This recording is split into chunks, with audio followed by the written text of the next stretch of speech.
Assalamualaikum warahmatullahi wabarakatuh. Mahasiswa dan mahasiswi yang Ibu banggakan, di sini Ibu akan mengajarkan kalian mengenai manajemen operasional lanjutan dari pertemuan kita pada minggu lalu, yaitu menggunakan video yang sudah Ibu share yaitu melalui YouTube, dan di sini Ibu akan mengajarkan lanjutan dari materi yang sudah diajarkan sebelumnya. Tetapi apabila ada yang tidak dimengerti, baik itu tentang pelajaran terkait dengan materi yang Ibu ajarkan, jangan sungkan-sungkan untuk langsung info ke Ibu, baik itu personal maupun melalui WhatsApp group. Dan di sini Ibu berharap semoga mahasiswa dan mahasiswi yang Ibu ajarkan selalu sehat dalam lindungan Allah Subhanahu wa Ta'ala. Baik, demikian informasi yang dapat Ibu sampaikan. Selamat belajar dan tetap semangat, sukses selalu. Wabillahi taufiq wal hidayah, waridho wal inayah. Wassalamualaikum warahmatullahi wabarakatuh. Assalamualaikum warahmatullahi wabarakatuh. Di sini Ibu akan menjelaskan mengenai manajemen operasional lanjutan dari yang minggu lalu ya, dimana di sini Ibu akan menjelaskan pertama, jenis keputusan dalam manajemen operasional yang sebelumnya sudah kita pelajari minggu lalu, yaitu mengenai pengertian manajemen operasional, fungsi manajemen operasional, dan gunanya apa sih kita mengetahui manajemen operasional. Dan di sini Ibu akan jelaskan tentang jenis keputusan dalam manajemen operasional, di mana dalam manajemen operasional yang harus diketahui pertama ada proses, di mana seorang manajer, apabila kita seorang manajer harus menentukan fasilitas yang dipakai dan proses fisik. Kemudian ada kapasitas, di mana manajer menentukan jumlah dan estimasi waktunya. Ketiga ada persediaan, di mana seorang manajer harus memutuskan apa saja yang dibutuhkan dan menentukan seperti apa kualitas dan kualitasnya, dan juga kapan barang baku yang dipesan. Kemudian ada tenaga, manajer terlibat dalam rekrutmen, PHK, dan penggajiannya. Ia juga harus melakukan supervisi, kompensasi, promosi, dan penggunaan tenaga profesional. Dan selanjutnya ada kualitas, di mana manajemen menentukan standar, desain peralatan, pengawasan produk, dan sebagainya. Nah, di sini ada business regulations dan guidelines ya, di mana ada hukum, regulasi, dan panduan operasional yang termasuk aspek dari syarat berjalannya bisnis. Hal tersebut harus ada untuk menjaga kestabilan dan melindungi perjalanan usaha. Ada banyak peraturan yang berlaku untuk pemilik seperti business formation, tax, property, legal documents, and insurance. Proses ini lebih baik berkonsultasi dengan seorang pengacara atau ahli untuk menentukan berbagai persyaratan yang berkaitan. Di mana di sini dalam manajemen operasional ada peraturan pemerintah, di mana peraturan pemerintah ini pertama ada melakukan izin elektronik ya, yaitu sekarang sudah menggunakan OSS atau online single subscription. Kemudian di sini OSS ini mengintrodusir adanya NIB. Kemudian di dalam OSS ini sudah termasuk nanti adanya KBLI dan perizinan yang dilakukan sesuai PP nomor 24 tahun 2018 tentang pelayanan izin berusaha. Nah, di sini juga ada khusus UMKM ya, di mana khusus UMKM di sini tentang perizinan usaha kecil menengah, di mana isinya semua peraturan yang ditanggung APBN yang meliputi surat izin tempat usaha, SIUP ya. Kemudian ada TDP, izin usaha industri ataupun tanda daftar industri. Dan ada pelaku UMKM hanya perlu mengurus surat izin gangguan HO dan izin mendirikan bangunan atau IMB. Dan ada juga beberapa pajak ya, di sini ada pajak pertambahan nilai PPN, di mana pemerintah telah menetapkan batasan pengusaha kena pajak atau PKP, yakni pemilik usaha yang punya omset offline atau online mencapai 4,8 miliar setiap tahun. Apabila melakukan transaksi barang yang termasuk dalam kategori objek PPN, maka wajib dikenakan PPN sebesar 10%. Kemudian ada PPh 21 yang biasanya setiap perusahaan akan memotong penghasilan karyawan secara langsung dan menyetorkan pajak tersebut ke pihak pemerintah, lalu wajib memberikan bukti potong PPh pasal 21 kepada karyawan. Kemudian ada PPh 22 di mana milik pemerintah maupun swasta yang bergerak di bidang ekspor impor maupun reimpor atas penjualan produk yang tergolong mewah.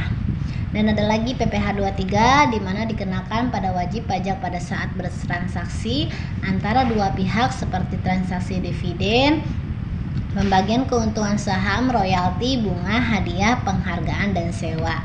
Dan ada juga pajak penghasilan PPh pasal 4 ayat 2 di mana PPh final yang dikenakan pada wajib pajak atas beberapa jenis penghasilan yang mereka peroleh dan pemotongan pajaknya bersifat final. Ada juga di sini pajak penghasilan pasal 15 di mana PPh ini dikenakan atas penghasilan yang diterima atau didapat wajib pajak tertentu seperti pelayaran dan penerbangan internasional, pengeboran, migas dan panas bumi, perusahaan asing, perusahaan asuransi luar negeri, dan perusahaan investasi dalam bentuk bangunan guna serah. Nah, adalah kekayaan intelektual. Kekayaan intelektual itu terdiri dari paten, di mana perlindungan terbaik yang bisa didapatkan untuk produk usaha.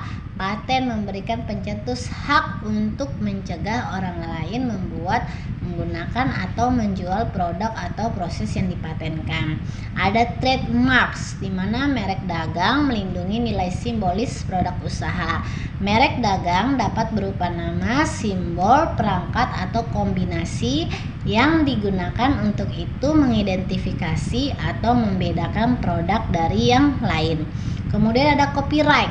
Biasa disebut haki produk usaha dihasilkan berhak mendapatkan perlindungan di bawah hak cipta hukum, di mana usaha dapat hak cipta barang-barang seperti seni, buku, musik, perhiasan, perangkat lunak, iklan, dan lain-lain.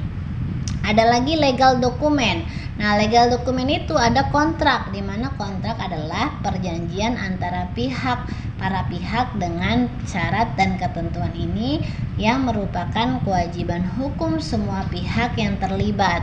Kontrak dapat bervariasi dari sebelum formulir cetak untuk kontrak lisan ke kontrak email. Namun yang terbaik adalah kontrak yang ditandatangani dengan baik yang ditulis. Kemudian di dalam legal dokumen itu ada kontrak penjualan, di mana kontrak penjualan menentukan harga, syarat, dan ketentuan penjualan layanan, peralatan ataupun produk lainnya. Dan sewa, di mana sewa menguraikan aturan dan peraturan yang memungkinkan pemilik untuk memelihara dan mengoperasikan fasilitas ataupun peralatan. Dan ada pula asuransi ya, di mana asuransi properti bisnis, di mana asuransi properti bisnis contohnya kebijakan perusahaan yang mencakup kerugian akibat pencurian, kebakaran, kondisi cuaca, dan kerugian lainnya.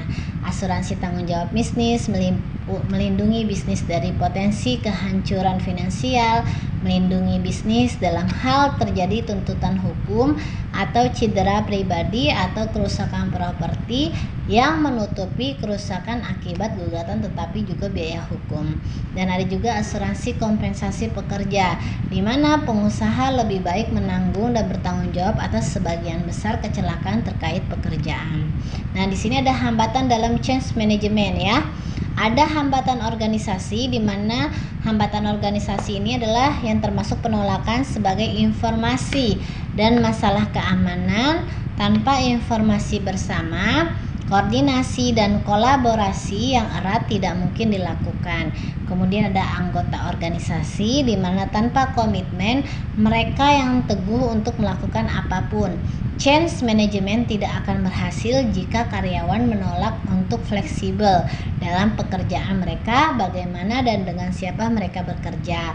Kolaborasi dan kerjasama di seluruh rantai nilai akan sulit dicapai.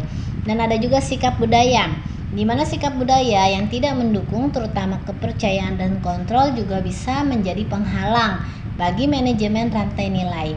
Masalah kepercayaan adalah masalah krisis kritis.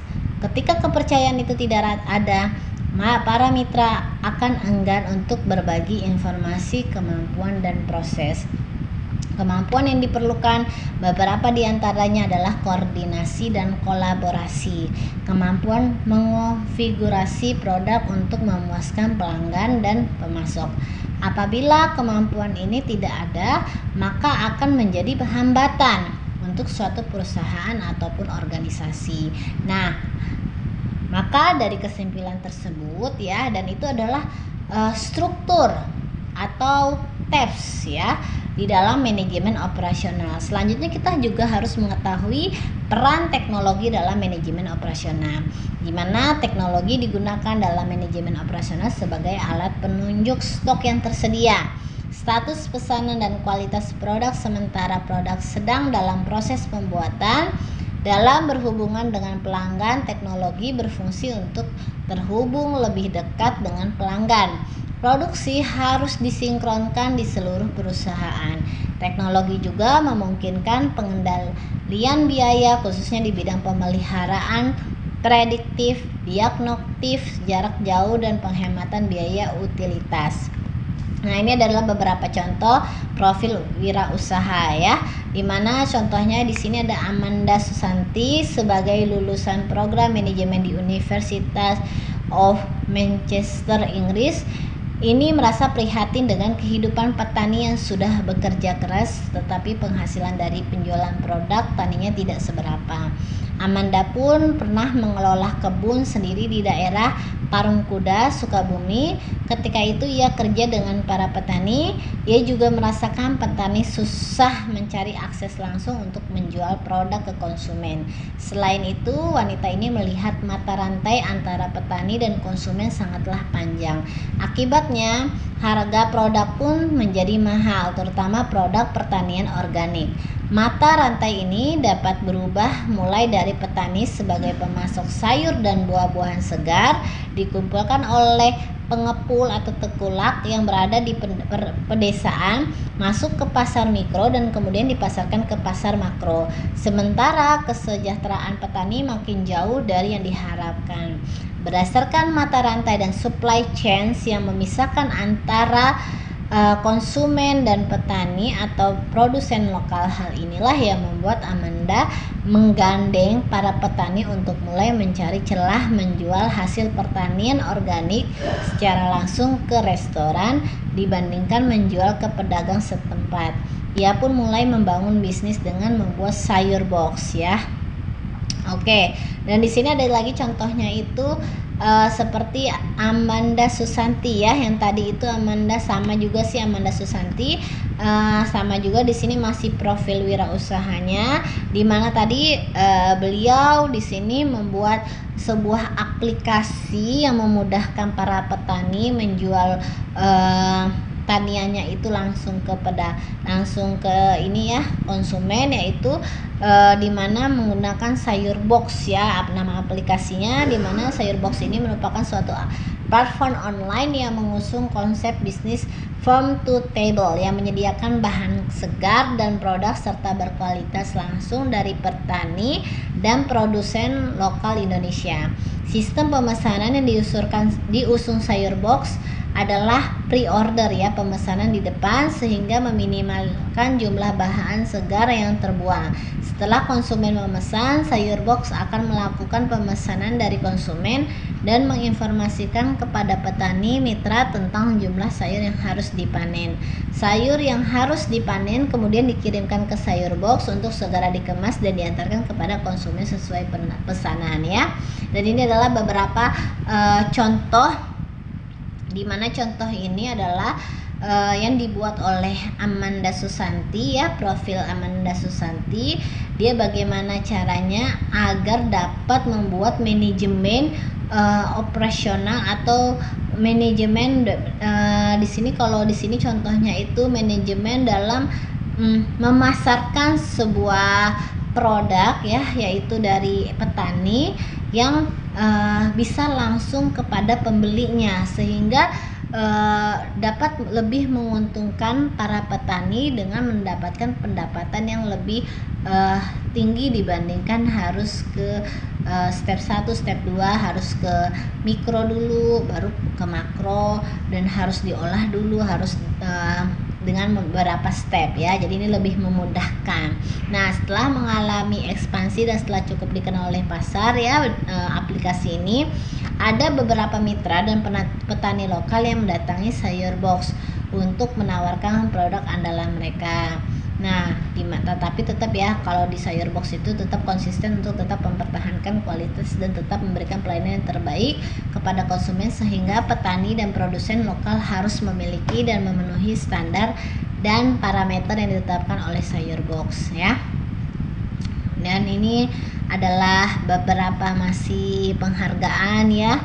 Nah, ini adalah beberapa contoh ini ya, kegiatan usaha yang dapat dilakukan oleh Amanda dalam membuat suatu manajemen operasional yang baik dalam menentukan apa yang harus dilakukan dalam mengembangkan suatu usaha ya. Oke, demikian informasi yang dapat Ibu sampaikan. Terima kasih banyak, dan demikian yang dapat Ibu berikan, dan apabila ada yang ingin ditanyakan dapat ditanyakan langsung, baik itu personal maupun melalui WhatsApp grup. Terima kasih. Wassalamualaikum warahmatullahi wabarakatuh.